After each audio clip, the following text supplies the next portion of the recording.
नमस्कार, न्यूज 18 बिहार झारखंड के इस डिजिटल प्लेटफॉर्म पर आप सभी का बहुत स्वागत। मैं आपके साथ विभा उपाध्याय। त्योहारों का सीजन शुरू होने वाला है और इसी के साथ बढ़ने वाली है चीनी की डिमांड। जी हाँ, चीनी, वही चीनी जो आपके मुंह में मिठास घोल देती है, वही चीनी जिसे आप हर पर्व त्यौहार में भोग के लिए इस्तेमाल करते हैं। गणेश चतुर्थी हो, दशहरा हो, दिवाली हो, जैसे त्यौहार आए नहीं घरों में मिठाइयाँ बननी शुरू हो जाती हैं। बाज़ारों में मिठाई की बिक्री बढ़ जाती है। बिस्किट से लेकर दूसरी फूड कंपनियां भी बड़ी मात्रा में चीनी खरीदती हैं। लेकिन इस बार त्योहारों से पहले चीनी की कीमतों ने सरकार की चिंता को बढ़ा दिया है। देश में चीनी की कीमतें तेजी से बढ़ रही हैं। पिछले एक महीने में चीनी की एक्समिल जो कीमत होती है वो करीब 10% तक बढ़ चुकी है और रिटेल बाजार की बात करें तो इसका असर साफ दिखाई देता है। इसी बढ़ती कीमत और त्योहारों के दौरान संभावित मांग को देखते हुए सरकार ने चीनी के स्टॉक रखने के नियम और ज़्यादा सख्त कर दिए हैं। अब कारोबारियों और बड़े खरीदारों को अपनी ज़रूरत से ज़्यादा चीनी लंबे समय तक स्टोर करके रखने की इजाज़त नहीं होगी। सरकार ने आखिर क्या नियम बनाया है और इसका असर किस रूप में आप तक आएगा, इसे जानना ज़रूरी है। इसीलिए वो नियम क्या है, समझ लीजिए।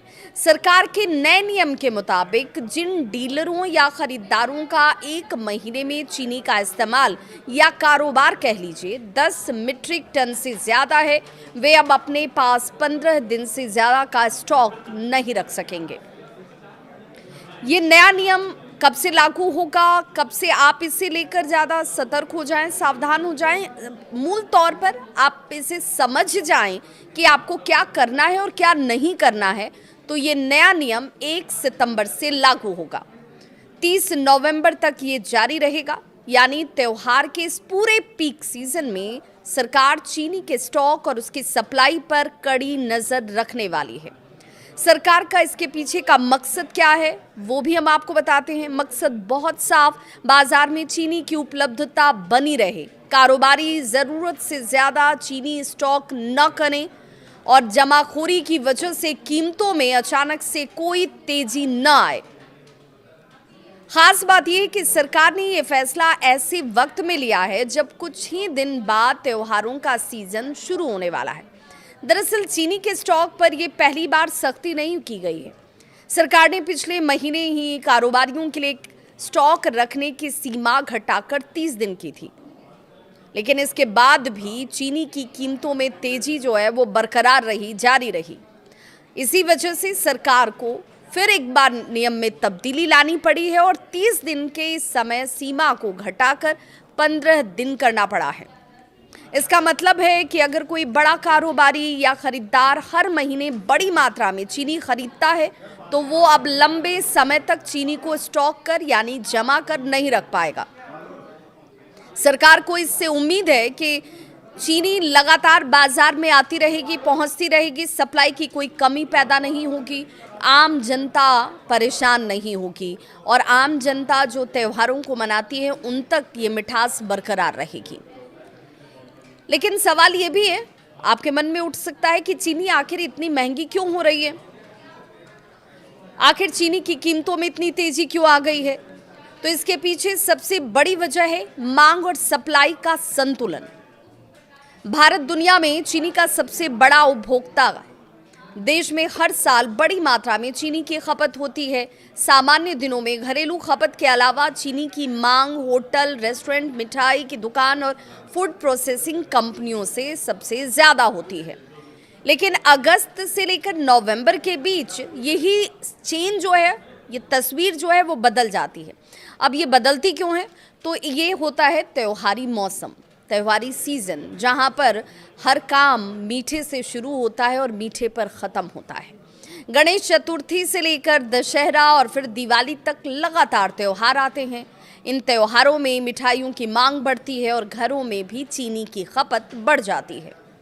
इसके अलावा देख लीजिए, बिस्किट हो, मिठाई हो, बेकरी प्रोडक्ट्स हो, दूसरी खाद्य कंपनियां भी त्योहारों से पहले अपना उत्पादन जो है वो बढ़ा देती हैं, क्योंकि उनके प्रोडक्ट्स की डिमांड बढ़े, उनकी बिक्री ज़्यादा हो, उन्हें मुनाफा ज़्यादा हो। ऐसे में इन कंपनियों की तरफ से चीनी की खरीद भी ज़्यादा की जाती है। यानी आने वाले महीनों में चीनी की मांग सामान्य से ज्यादा रहने की उम्मीद है।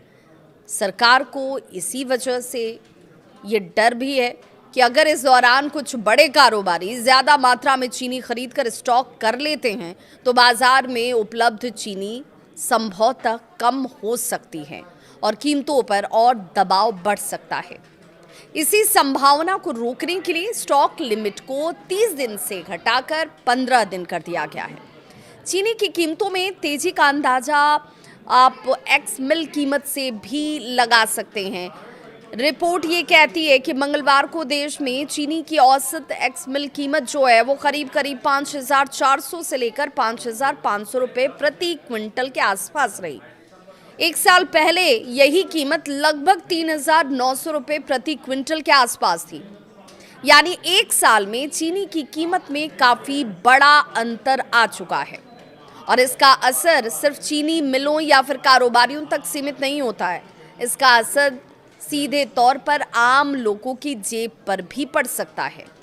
उपभोक्ता मामलों के मंत्रालय के आंकड़ों के अगर हम देखें, उनका हवाला दें, उसकी बात करें, उसके मुताबिक तो 18 अगस्त को देश में चीनी की औसत रिटेल कीमत करीब 52.30 यानी कि तकरीबन 52 रुपये 30 पैसे प्रति किलो के आसपास थी। एक साल पहले इसी अवधि में औसत कीमत जो है वो लगभग 46 रुपये 34 पैसे प्रति किलो के आसपास, यानी सालाना आधार पर देखें तो रिटेल कीमत करीब 13% बढ़ चुकी है। अब जरा सोचिए कि जब त्योहारों के दौरान चीनी की मांग और बढ़ जाएगी, तब अगर सप्लाई उसी अनुपात में नहीं बढ़ी तो कीमतों पर और कितना दबाव आ सकता है। और यही वजह है कि सरकार त्योहारों से पहले बाजार में पर्याप्त स्टॉक उपलब्ध रखना चाहती है। लेकिन सरकार की चिंता सिर्फ मौजूदा कीमतों तक सीमित नहीं है। एक और बड़ा सवाल भी है, अगले चीनी सीजन की अगर शुरुआत में बाजार में कितना स्टॉक रहता है ये भी सोचना होगा और आज ही सोचना होगा। चीनी का नया सीजन 1 अक्टूबर से शुरू हो जाएगा। अब इस नए सीजन की शुरुआत से पहले उपलब्ध स्टॉक को लेकर इंडस्ट्री में चिंता बनी हुई है। उद्योग जो है उनके अगर अनुमानों की बात करें तो नए सीजन की शुरुआत में करीब 40 से 42 लाख टन चीनी उपलब्ध हो सकती है। वहीं कुछ रिसर्चर्स का ये भी मानना है कि इससे भी कम हो सकता है। उनके मुताबिक शुरुआती स्टॉक करीब 32 से 35 लाख टन भी रह सकता है। अब इसकी तुलना देश की घरेलू ज़रूरत से ज़रा कीजिए। देश की घरेलू ज़रूरत करीब 50 लाख टन रहने का अनुमान है। इसका मतलब ये हुआ कि नए सीजन की शुरुआत में अगर शुरुआती स्टॉक कम रहा तो बाजार में सप्लाई को लेकर दबाव बढ़ सकता है और अगर इसी दौरान त्योहारों की वजह से मांग भी ज़्यादा रही तो कीमतों में तेजी का जोखिम और बढ़ा हुआ नजर आएगा। अब ऐसे में जब बात चीनी की हो रही है तो गन्ने की बात तो होनी ही चाहिए। गन्ने की फसल पर इसी वजह से सबकी नज़र है। चीनी की सप्लाई को लेकर एक और चिंता गन्ने की फसल से जुड़ी हुई है। कुछ इलाकों में बारिश कम होने और मौसम अपेक्षाकृत सूखा रहने से गन्ने की फसल पर असर पड़ने की भी चिंता है। अगर गन्ने की पैदावार प्रभावित होती है तो आने वाले चीनी सीजन में उत्पादन पर भी असर पड़ सकता है। यानी एक तरफ सरकार को मौजूदा समय में बढ़ती कीमतों को संभालना भी है, वहीं दूसरी तरफ आने वाले सीजन में उत्पादन और उपलब्धता को लेकर भी नज़र बनाकर रखनी है। अगर मौजूदा 2025-26 सीजन की बात करें तो देश में कुल चीनी उपलब्धता करीब 320 लाख टन रहने का अनुमान है। वहीं घरेलू खपत करीब 285 लाख टन रहने का अनुमान है। इसके अलावा करीब 7 लाख टन चीनी के निर्यात के बाद सीजन के अंत में लगभग 35 लाख टन स्टॉक बचने का अनुमान लगाया जा रहा है। ऊपर से देखने पर तो ये स्टॉक काफ़ी आपको लग सकता है कि भाई ये बहुत है, लेकिन नए सीजन की शुरुआत, घरेलू खपत और त्योहारों के दौरान बढ़ने वाली मांग को देखते हुए सरकार किसी तरह का कोई भी जोखिम नहीं लेना चाहती। यही कारण है कि सरकार बाजार में मौजूदा स्टॉक को तेजी से घूमते रहने देना चाहती है। सिर्फ स्टॉक लिमिट घटाने तक सरकार का कदम सीमित नहीं है। खाद्य मंत्रालय चीनी की उपलब्धता और स्टॉक पर लगातार नजर रख रहा है। मंत्रालय ने चीनी मिलों को भी निर्देश दिया है कि वे खरीदारों को बेची गई और खरीदारों की ओर से उठाई गई चीनी की सही जानकारी को उपलब्ध कराएं। इसके लिए ऑनलाइन फॉर्म और वेरीफाइड ईमेल आईडी के जरिए जानकारी शेयर करने की व्यवस्था तक की गई है। अब इसका फायदा क्या होगा तो वो भी जान लीजिए। इसका फायदा ये होगा कि सरकार के पास देश में चीनी की वास्तविक उपलब्धता और सप्लाई की बेहतर तस्वीर सामने होगी। अब इसे आप साधारण शब्दों में और आम जनमानस को जो बात समझ में आए उस लिहाज से अगर देखेंगे तो इसे ऐसे समझिए कि कहाँ कितनी चीनी उपलब्ध है, कितनी चीनी बिक रही है, कितनी उठाई जा रही है। इन आंकड़ों पर नजर रखकर सरकार जरूरत पड़ने पर आगे भी इसे लेकर कदम उठा सकती है। अब पूरा मसला जो है वो सबसे ज्यादा अगर कहीं पर आकर रुकता है तो वो है आम आदमी पर।